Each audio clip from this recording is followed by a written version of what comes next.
Okay, use of tangent law or law of tangents to find an angle. So, dalawa kasi ang pinagagamitan ng law of tangents. Yung law of tangents is pwede mong kunin yung side, pwede mong kunin yung angle. Pero ito is angle ang hinahanap. Yung A minus B ang hinahanap natin.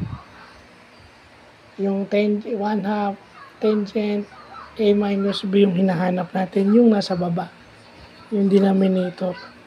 So, again, pero ginamit pa rin natin yung Whewell's formula to verify at doon natin makikita na hindi talaga nag-i-equal. Talagang doon mo makikita when it comes to measurement, talagang mahirapan. Kasi nga yung sa accuracy and precision ng instrument, minsan hindi mo masabi dahil malalaki yung number, iba-iba yung number.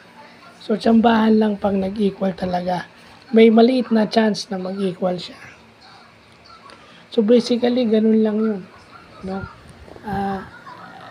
Basically, ang sine law at saka tangent law pareho. SAS, side angle side, at saka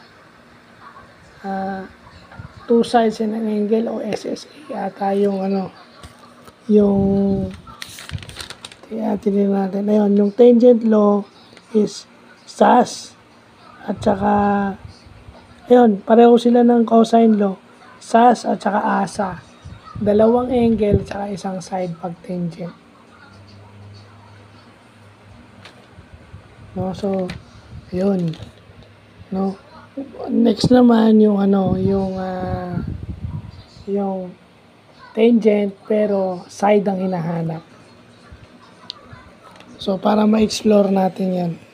So yun lang po.